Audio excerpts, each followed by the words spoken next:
She posted, "Some people will never be enough," after I proposed with a 1-carat ring instead of 2. I commented, "You're absolutely right." Then I proposed to someone else with the same ring 1 year later. Her mother called me begging to give her daughter another chance after seeing the wedding announcement. I, 30 male, proposed to my girlfriend Kendra, 28, 6 months ago, after 3 years together. I'd saved for 8 months to buy a 1-carat solitaire diamond ring. Cost me $6,200. Not the biggest purchase of my life, but as someone making $72,000 a year, it was significant. I planned everything perfectly.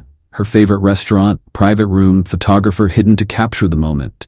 When I got on one knee, she said yes. We kissed, cried, the whole thing. The photographer got beautiful shots.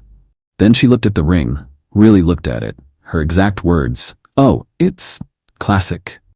I should have known right then. We got home, she immediately called her mom, her sister, her best friend Jordan. I heard her in the bedroom saying, "Yeah, it's nice, just smaller than I expected."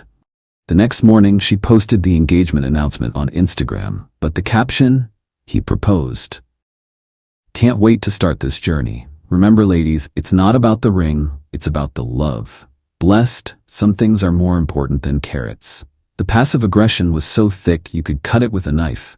Then, 2 hours later, she posted on her story, "Some people will never be enough, no matter how hard they try.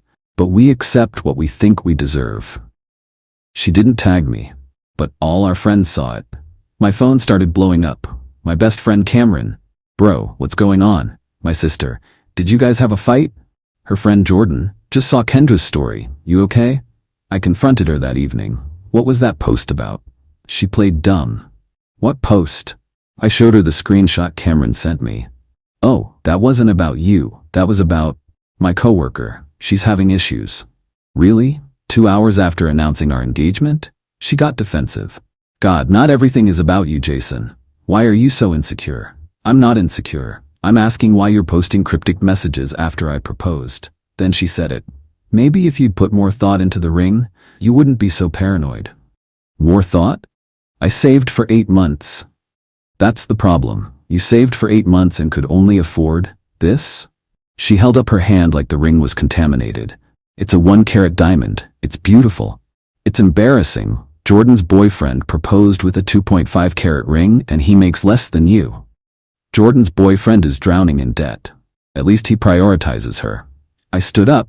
"You know what? You're right. Some people will never be enough." Then I walked to the bedroom, grabbed the ring box and held out my hand. "Give it back."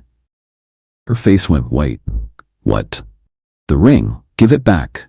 You're right. You deserve what you think you deserve, and you clearly don't think you deserve this." "Jason, stop being dramatic." "I'm not being dramatic. You publicly humiliated me. Give me the ring back." "I'm not giving you the ring back. We're engaged." "No, we're not. You can't be engaged to someone who's not enough." I left that night, stayed at Cameron's place. She texted me 73 times. Everything from, "You're overreacting," to "I'm sorry," to "You're really going to end 3 years over a misunderstanding?" I replied once, "You're absolutely right. Some people will never be enough. Thanks for the clarity." Then I blocked her. Update 1. The entitlement escalation has been insane. First, Kendra kept the ring, refused to give it back. Posted photos wearing it with captions like, "A diamond is forever, even if the man isn't." I had to get a lawyer involved. Legally, an engagement ring is a conditional gift.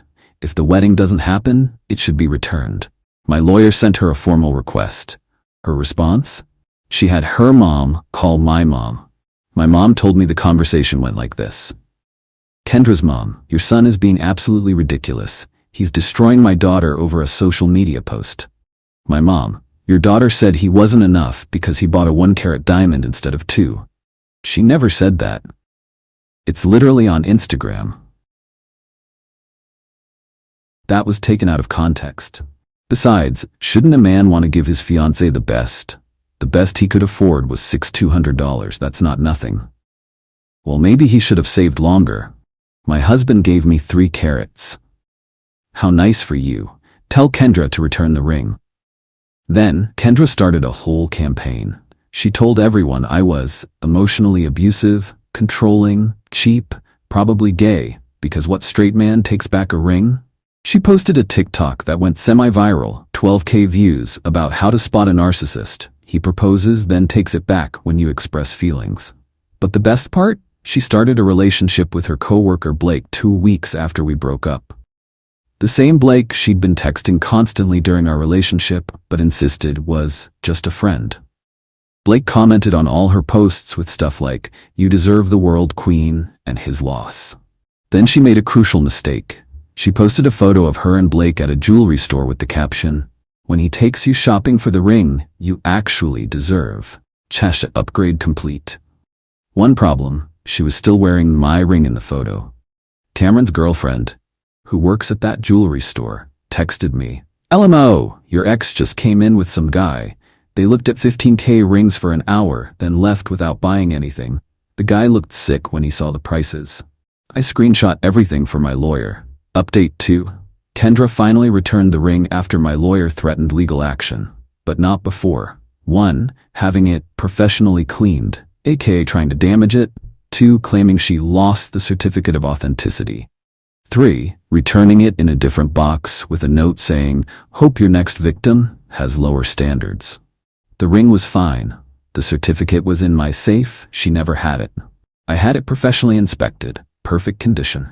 Meanwhile, her relationship with Blake crashed and burned when she found out he was still living with his ex, $45 in debt from crypto, had been dating 3 other women. She tried to crawl back, sent me this long email about how she realized what she lost and how maybe the ring size doesn't matter. I didn't respond, but here's where it gets good. I met someone new, Luna.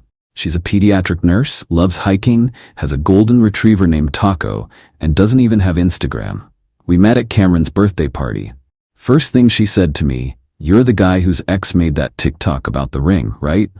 Unfortunately, that was insane. My ex proposed with a ring pop, and I still said yes. The marriage sucked, but the proposal was sweet. We laughed, started talking, been together ever since. 8 months in, I knew she was the one. She didn't care about expensive dinners, never asked for designer anything, and once said, "I don't understand spending thousands on a ring when that could be a house down payment." So I proposed, with the same ring. I told her the whole story first.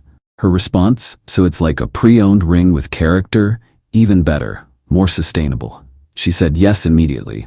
Posted one photo on Facebook. She has like 200 friends, mostly family, with the caption, "Said yes to my best friend. Can't wait for our adventure." That was it. No hashtags, no ring close-ups, no humble brags, but someone screenshot it and sent it to Kendra. Update 3. Kendra lost her mind. It started with her posting a series of Instagram stories. When you realize you were the practice round. Imagine being so cheap you recycle engagement rings. Some men really think they did something. Then she made a whole TikTok series called Red Flags I Ignored, where she talked about our relationship. Except she rewrote history completely. Claims I was financially controlling. I paid for 70% of our dates. Says I isolate her from friends. I encouraged her to go out. Insists I gaslighted her about the ring. She literally called it embarrassing. But my favorite accusation, I probably planned this all along to humiliate her. Yes, Kendra, I planned to fall in love with someone else and propose with the same ring just to spite you. You cracked the code. Then came the flying monkeys. Her friend Jordan messaged Luna on Facebook, "Girl to girl, you should know that ring has bad energy. Kendra wore it first, you're getting her leftovers." Luna responded, "Girl to girl, I'm getting a man who knows my worth isn't measured in carats, but thanks for your concern." Jordan screenshot this and posted it on her story. Some women have no self-respect. Luna, who again barely uses social media, created her first and only Instagram story. A photo of her hand with the ring and the caption, "Self-respect is knowing your value doesn't come from what's on your finger, but who's holding your hand. Also, this ring is perfect." She tagged Jordan. Jordan blocked her. But the peak entitlement came from Darlene, Kendra's mom. She called me, at my workplace. "Jason, this is Darlene. We need to talk." "We really don't. You're being cruel. Using the same ring? That's psychological warfare. It's my ring. I bought it." "You bought it for Kendra. And she didn't want it, said it wasn't enough. She was emotional. You know how women are about proposals. Luna wasn't. She said yes immediately. That's because she has no standards. Or because she loves me for me, not my bank account. You're doing this to hurt Kendra. I'm doing this because I love Luna. Kendra's feelings aren't my concern anymore. She's been crying for weeks. She should have thought about that before publicly humiliating me. Just, can you at least get a different ring? I'll pay the difference for a new one. Same size, different ring. What? I'll give you $200 for a new ring. Just don't use that one. You want to pay me to get a different ring so your daughter feels better about rejecting it? It's causing her emotional distress. No. I'll make it $8,000. Darlene, I'm hanging up now. $10,000, just please. I hung up. She called back and left a voicemail offering $12,000. Update 4. So Kendra did something unhinged. Even for her. She reached out to the photographer who did our proposal photos. Remember those? The ones from the failed proposal? She created a whole Instagram post with those photos and this caption. 1 year ago, I made the hardest decision of my life. I said no to settling. These photos were taken the moment I realized I deserved more than what was being offered. Sometimes the bravest thing you can do is walk away from something that looks perfect but feels wrong. To all the queens out there, never settle. Wait for the man who sees your worth. Know your value, queen mindset. She edited the narrative to make it look like she rejected me.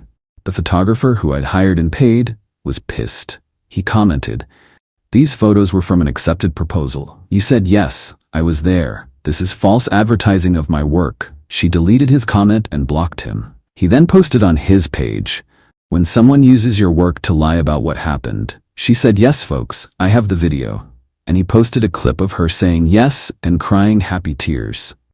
Kendra reported his page for harassment. But the best response came from an unexpected source, Blake. "Yeah, the guy she dated after me." He commented on her post. "Didn't you beg me to propose after knowing me for 3 weeks? And didn't you ask to try on rings on our second date?" Weird definition of not settling. The tea he spilled in that comment section before she could delete it. She asked him his salary on their first date.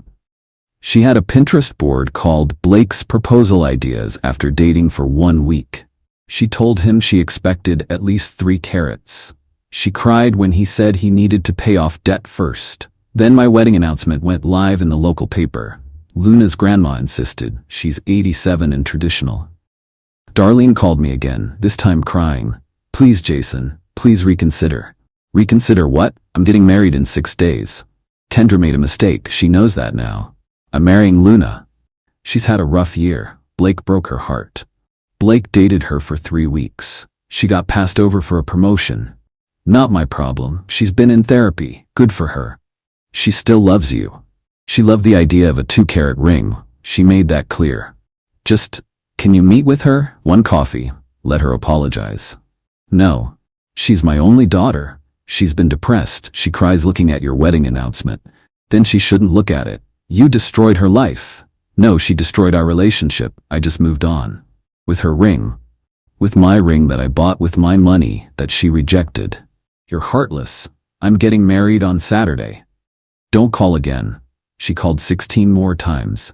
I had to block the number. Final update. I married Luna yesterday. It was perfect. Small ceremony, 50 guests, backyard reception at her parents' house. She wore her mom's wedding dress, altered to fit. I wore a suit I already owned. We spent the wedding budget on an amazing honeymoon to Costa Rica instead. During the ceremony, when the officiant asked for objections, Cameron loudly coughed and said, "If anyone named Kendra is here, now's not your chance." Everyone laughed. Luna's vows included, "I promise to love you for your generous heart, not your ring budget, and to always measure our wealth in memories, not carats." But here's the wild part. Kendra showed up at the reception. Not invited, not welcome. Just showed up. Security, Luna's cop brother, stopped her at the gate. She was wearing a white dress.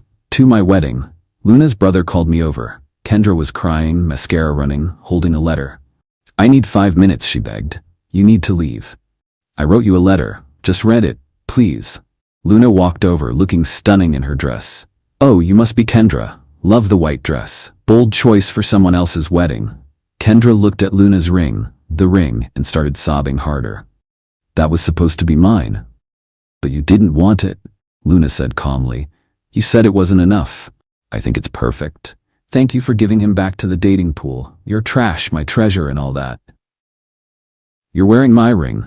Actually, Luna held up her hand. It's my ring. Has been for a year. Fits perfectly too. Almost like it was meant to be.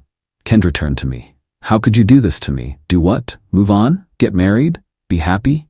You know what you did, using the same ring. The ring you publicly mocked? That ring? I was stressed. I wasn't thinking clearly.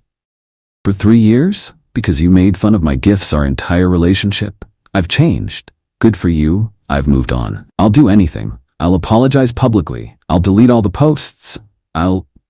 Luna interrupted. You'll leave. Now, before I have my brother arrest you for trespassing. Kendra looked between us, then said the most entitled thing ever. I hope you're happy knowing you're wearing a ring meant for someone else. Luna smiled. I'm wearing a ring my husband chose, paid for, and gave to someone he loves. The fact that someone else was too shallow to appreciate it just makes it more special to me. Kendra left, but not before throwing the letter on the ground and screaming, You'll regret this. We didn't read the letter. Luna's brother threw it away. The reception continued. We danced, laughed, ate amazing food. Cameron gave a speech about how sometimes you have to go through coal to find your diamond, and Jason found his after returning one to the jewelry store of life. Today, we're at the airport heading to Costa Rica. Luna's wearing the ring, reading a book, occasionally showing me funny memes. Last night, Kendra posted on Instagram, The universe removes people from your life to protect you. Thankful for the bullets I've dodged. Jordan commented, He was never worthy of you, Queen. Her mom commented, My beautiful daughter deserves the world. Blake commented, This is why I'm glad we ended things. The photographer commented, Still false advertising to use my photos. Luna saw the post, someone sent it to her, and said, Should I be petty? Always. She posted one photo on her rarely used Instagram, a picture of us at the altar, her ring clearly visible, with the caption, Married my best friend, to the person who said this ring wasn't enough, thank you. It was exactly enough for the right person. She didn't tag Kendra, but everyone knew. The post got 2,847 likes, more than any of Kendra's posts ever got. Kendra's account went private an hour later. As I'm typing this on the plane, Luna just showed me a text from an unknown number. This is Darlene. I'll pay you $20,000 to divorce him and give Kendra another chance. Luna replied, I'd rather have my 1-carat ring and amazing husband than your money or your daughter's drama. Lose this number. Then she blocked it and ordered us champagne. To everyone saying I should have bought a different ring, why? This ring is beautiful, expensive, and meaningful. The fact that someone else couldn't see its value doesn't diminish it. Luna loves it because of its history, not despite it. To those saying I was petty, absolutely. But sometimes petty is justified. She tried to publicly humiliate me for not spending enough money. She learned that money can't buy class, love, or happiness. The ring isn't cursed or tainted. It's just a ring that found its right owner. Currently sipping champagne at 30,000 feet with my wife who thinks I'm enough exactly as I am. Living my best life. Edit, since people keep asking, yes, Kendra is still single. No, Blake never proposed to anyone. Yes, Jordan is still with her boyfriend but still not engaged despite the 2.5-carat ring. Edit 2. The photographer reached out to say Kendra tried to hire him for a self-love photo shoot where she wanted to recreate proposal photos but with herself. He declined. He also said he's using her as an example in his contract about misrepresentation of services. Edit 3. Luna says hi and wants everyone to know the ring sparkles extra bright in the Costa Rican sun. She also wants to add that she's gotten more compliments on this ring than her friend with a 3-carat ring because taste matters more than size, her words. Not mine.